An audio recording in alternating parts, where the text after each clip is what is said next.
Olá, meus amigos, Deus abençoe todos vocês. E a maior bênção de Deus, a maior bênção que uma pessoa pode ter de Deus é ter o Espírito de Deus, o Espírito Santo, o Espírito de Jesus dirigindo, conduzindo, guiando a sua cabeça, o seu coração, a sua alma. Porque quando o Espírito Santo conduz a nossa vida, é impossível ser derrotado. É impossível ser infeliz. É impossível a pessoa perder. Porque o Espírito do Senhor Jesus Cristo nos conduz, então, aos pastos verdejantes, às águas tranquilas de descanso.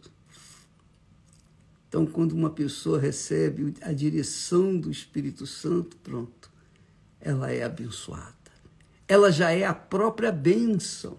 Ela não é abençoada, ela é a própria bênção, porque onde quer que ela estiver, ali o Espírito Santo estará.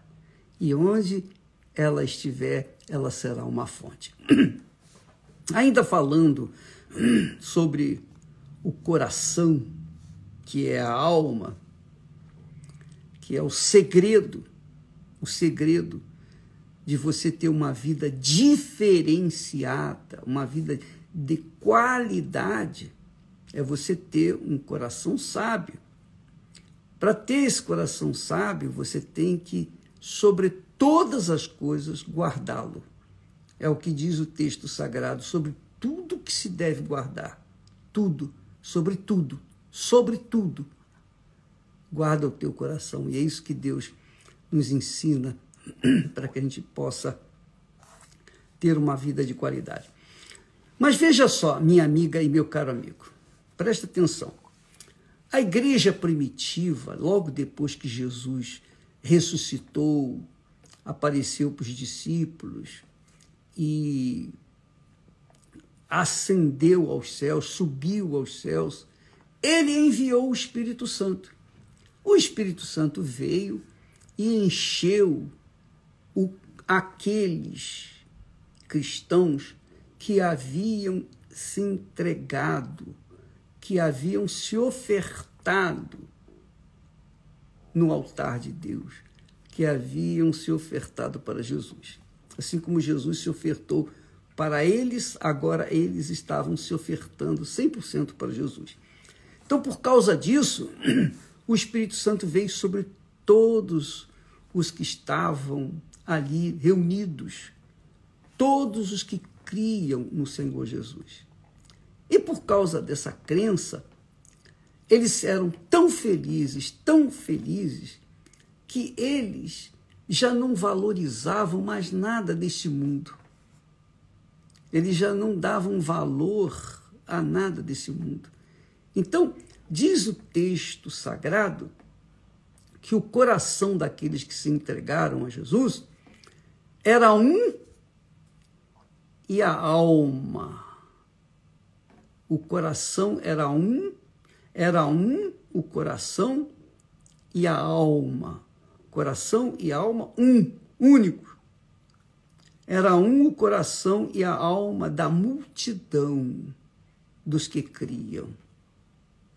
E ninguém dizia que coisa alguma que possuía era sua própria. Mas todas as coisas lhes eram comuns. Então havia aquela distribuição comum entre os que criam. Quem tinha menos recebia daquele que tinha mais. Quer dizer, todos colocavam aos pés dos apóstolos as suas ofertas e os apóstolos, então, distribuíam segundo a necessidade de cada um. Isso poderia acontecer naquele tempo, porque o número de pessoas era limitado. Mas hoje é impossível fazer isso com milhares, milhares e milhares de pessoas. Quando a igreja é pequenininha, então é possível ajudar uns aos outros, mas quando ela é muito grande, então isso fica impossível de administrar. Mas o que é importante é que era um a alma e o coração, era um o coração e a alma daqueles que criam. E por isso todos os que criam, todos, porque era um o coração e uma a alma, todos os que criam pegavam seus bens, colocavam aos pés, vendiam e colocavam aos pés dos apóstolos. Mas diz a Bíblia que havia um casal chamado Ananias e Safira que também supostamente tinham crido. Tinham também um coração, uma alma. Os dois eram um. Tinham um coração e uma alma. E eles decidiram, por livre e espontânea vontade, também, naquela fé, oferecer tudo que tinham. Então eles pegaram, foram para casa, venderam a propriedade que tinham para colocar aos pés as ofertas, o valor aos pés dos apóstolos. Mas na igreja eles decidiram fazer isso. No meio daquele povo que cria, eles também decidiram. Mas quando chegou em casa, vendeu a propriedade e pegou o dinheiro na mão, aquele montante na mão, naquele momento eles disseram, peraí. Eles combinaram, Ananias e Safira, peraí, não. Vamos dar metade do que nós temos e ficar com a outra metade. É uma boa quantia, então vai agradar a Deus e nós vamos fazer o que os outros fizeram. Não, não foi. Eles dividiram o que iriam dar. Anteriormente, eles decidiram dar tudo. Quer dizer, todo o coração, toda a vida, toda a alma. Mas quando chegaram em casa, sozinhos, eles viram assim, poxa, mas isso é muito. Vamos dar a metade e ficar com a metade, a outra metade. Quando eles foram levar, quando Ananias foi levar a outra metade e colocar nos pés do apóstolo Pedro, o apóstolo Pedro lhe disse, Ananias, por que Satanás encheu o teu coração? Por que Satanás encheu o teu coração para que mentisses ao Espírito Santo?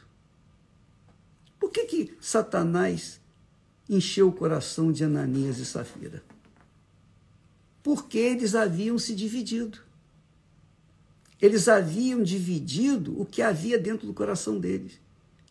Aquele coração aberto, liberal, feliz, que havia crido no Senhor Jesus, já não havia mais quando eles estavam sós em casa, quando pegaram nas mãos o montante da propriedade que haviam vendido.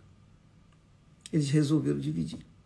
Ora, eu vejo que qualquer que seja a divisão que nós fazemos no nosso coração, na nossa alma, nos nossos desejos, entre servir a Deus e servir a nós mesmos, e servir às pessoas que nós amamos, e servir às coisas que nós temos, e servir ao mundo que vivemos, é óbvio, por menor que seja esse serviço que delegamos, oferecemos a qualquer coisa que não seja Deus, vai deixar um espaço para Satanás encher o coração. Vai deixar um espaço para que o diabo venha ocupar.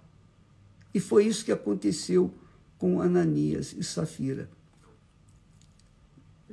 Não é que a oferta deles não valia. Valia sim, mas valia, digamos assim, para comprar as coisas, mas não valia para eles mesmos diante de Deus. Deus não aceitou. Deus não aceitou aquela oferta, ainda que fosse a metade, 50%. Ele queria tudo. Deus queria tudo. Quer dizer, todo o coração. Não é o dinheiro, não é a propriedade, não são os bens, não são as coisas, não são as pessoas, não. É o coração e a alma que cada um de nós tem. Lembra quando Jesus fala assim, o que é mais importante? O que é maior? A oferta ou o altar? Pois bem, é exatamente isso. Quando a pessoa prioriza a oferta, ela deixa de priorizar o altar. Quando ela prioriza o altar, ela se torna a própria oferta. Compreende? Então, aí está a razão do porquê você vai ver na igreja sempre pessoas, talvez dentro da sua própria casa, você vai ter pessoas que são abençoadas e são cheias do Espírito Santo, paz, alegria, e há pessoas que mesmo dentro das igrejas, mesmo recebendo o mesmo alimento espiritual, ainda assim elas são vazias, são tristes. Por quê? Porque dentro delas há uma divisão, elas se dividiram. Elas dividiram. E por causa de terem se dividido, o diabo aproveita e entra naquela parte que ela não ofereceu a Deus, ele entra e faz destruir o coração. Foi o que aconteceu com Ananias e Safira. Eu penso, eu creio, eu acredito que eles, em princípio, Ananias e Safira, em princípio, eles estavam com um bom coração. Eles eram um coração e uma alma, quando estavam na igreja, junto com os outros que criam. Mas quando eles ficaram sozinhos, então eles dividiram aquilo que estava dentro deles para oferecer a Deus. E aí Deus não se agradou. Deus não aceita ser o segundo, nem um pedacinho. Ele quer todo o seu coração, toda a sua alma. Não é isso que está escrito. O primeiro grande mandamento da lei de Deus é esse: amarás o Senhor teu Deus de todo o teu coração, de toda a tua alma, com todas as tuas forças, de todo o teu entendimento. Quer dizer, todo, 100%. Não pode dividir. Não pode ficar dividindo o seu amor com o marido, com a mulher e Deus. Não pode dividir o seu amor do seu filho, da sua filha, dos seus bens, de si mesmo e com Deus. Ele tem que ser o primeiro. Se ele não for o primeiro, ele não vai fazer parte da sua vida. E, portanto, o diabo vai usar o seu coração para fazer você pensar mal, viver mal e, pior, não receber o Espírito Santo. Aí está a razão porque muitas pessoas não recebem o Espírito Santo. Elas são fiéis na igreja, não vivem no pecado. Bispo, eu não vivo no pecado. Eu sei, eu creio. Mas a minha vida não desenvolve. Eu não consigo receber o batismo com o Espírito Santo. Olha que eu já fiz isso, já fiz aquilo outro. E eu já venho buscando há muito tempo e não recebi. Por quê? Porque dentro de si há uma divisão. Ainda que Satanás tenha recebido um pouquinho só, aquele pouquinho serve para ele entrar e fazer uma desgraça, destruir o resto. Que é o que foi o que aconteceu com Ananias e Safira. Não, eu quero deixar bem claro que nós não estamos aqui tratando de dinheiro, de propriedade, de coisas materiais, porque Deus não precisa de nada disso. Deus não precisa do material, Deus não precisa de mim, Deus não precisa de você, Deus não precisa de nada. Mas, a exemplo do casamento, aí é que nós vamos entrar numa área que você vai entender bem o que Deus quer de você, que Deus quer da gente. Quando a gente casa, que é um espelho do nosso relacionamento com Deus, quando a gente casa, a gente não quer, de jeito nenhum, dividir o amor daquela criatura, da minha esposa, do meu marido, com ninguém. Eu tenho que ser o primeiro, quer dizer, o segundo, né? O primeiro é Deus. Eu tenho que ser o segundo. Eu tenho que ser a segunda. Eu não posso ser o terceiro, a terceira. Entende, amiga e amigo? Então, quando você casa com alguém, você pensa assim, poxa, achei uma pessoa que vai me fazer feliz, que me ama de verdade, com sinceridade, que não está interessada apenas no meu corpo, que não está interessada nos meus bens, que não está interessada nas coisas que eu possuo, mas que está interessada em me fazer feliz, em se dar, se entregar para mim. E eu também me entrego para ela com todas as minhas forças. É um casamento, não é isso? Por isso que quando as pessoas se casam, elas saem do altar e vão para a lua de mel.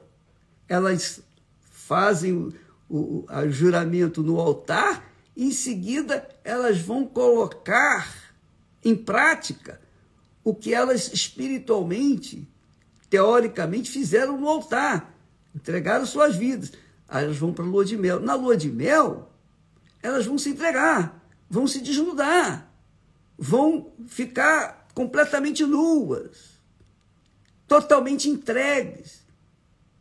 E aí uma vai se entregar para a outra e as duas pessoas tornar-se-ão uma só carne. Ali, na lua de mel, fica então registrado a aliança, o casamento, o matrimônio que Deus abençoou lá no altar.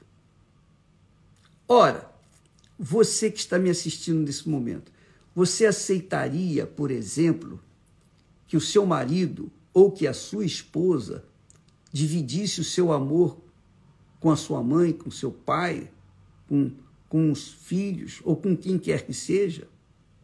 Claro que não. Quando Deus fala, deixará o homem o seu pai e sua mãe, quer dizer, o pai e a mãe que estavam acima de si mesmos, o amor do pai, o amor ao pai e à mãe que estavam acima de si mesmos, agora a pessoa coloca na pessoa que casa.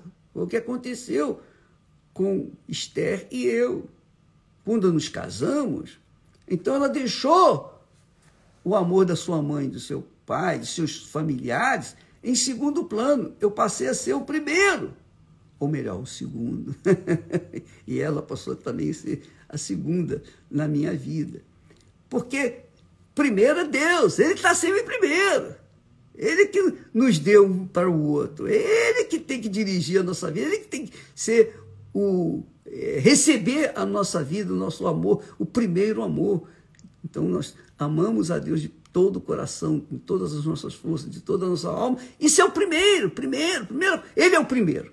Mas depois dele vem a outra pessoa que a gente se casa. Então não é a mamãe, não é o papai, não é a criança que nasceu, não são os bens, não é o patrimônio, não é a sua vida, não são, por exemplo, a sua inteligência, a sua capacidade, seus talentos, não. A partir do momento que a gente se casa com a outra pessoa, então a gente coloca aquela pessoa em primeiro lugar na nossa vida, depois de Deus. E é exatamente isso que Deus quer. A oferta simboliza a entrega, o sacrifício, a oferta do coração. Se a oferta do coração não for total, não serve. Deus não aceita. Você pode dar mundos e fundos, mas se você não der o seu coração, a sua alma, com todas as suas forças, não vai adiantar nada. Então, a oferta reflete o que está dentro de cada um de nós. Foi o que aconteceu com Ananias e Safira. Ele dividiu o seu coração. E porque dividiu, o diabo pôde entrar e destruí-los. Essa é a realidade. Eles morreram. Tanto um quanto o outro morreu porque estavam divididos no seu coração. Minha amiga, meu amigo, o segredo para você receber o Espírito Santo é esse. Jesus tem que ser o primeiro na sua vida. Acima dos seus bens, acima da sua reputação, acima dos seus talentos, acima da sua vida, do seu próprio eu. Ele tem que ser o primeiro. Porque não há como você servir a dois senhores. Ou você vai agradar a Deus e desagradar a si mesmo, ou você vai desagradar a Deus e agradar a si mesmo, ou ao diabo. Só depende de cada um. E o bacana, aí eu quero falar bem pertinho com você, olha aqui, presta atenção. O mais bacana é que cada um tem autoridade, tem poder, tem uma riqueza que Deus quer, que o diabo também quer. Sabe qual é a riqueza? O coração, a alma. A quem você tem dado a sua alma? A quem você tem oferecido a sua alma? 100%. É tudo ou nada com Deus. Quando você se entrega tudo para Ele, então Ele entrega tudo que Ele tem, que é o Espírito Santo, para você. E faz de você uma nova criatura. Pense nisso, minha amiga, meu amigo. Às vezes você ora, jejua, mas não toma atitude, não adianta nada. O que adianta ficar orando, jejuando? O que adianta ser religioso, frequentar a igreja? O que adianta ficar todo dia indo na igreja? O que adianta se você não entrega o coração? Não adianta nada, nada. Foi assim que Ananias e Safira perderam a salvação. Cuide disso, minha amiga, meu amigo. Porque você tem essa autoridade, esse poder. Você pode ser a pessoa mais pobre e miserável da face da terra, mas você tem algo mais precioso, que vale mais do que todo mundo, que é a sua alma. E só você pode dá-la ou negá-la. Depende de você, para Deus. Amém? Só você e mais ninguém. O seu coração é seu. Deus lhe deu poder, lhe deu autoridade sobre o seu coração. Você pode fazer com ele o que você achar melhor. Agora, uma coisa você tem que saber. Para onde você se inclinar, para onde você olhar, você vai seguir. Para onde a quem você entregar o seu coração, esse vai ser seu Senhor. Ou vai ser o seu guia. Depende de você. Tá claro? Deus abençoe a todos e amanhã nós estaremos falando mais sobre o coração, que é o maior prêmio, a maior glória para Deus quando nós o entregamos 100% para Jesus. Graças a Deus. Deus abençoe a todos. Até amanhã.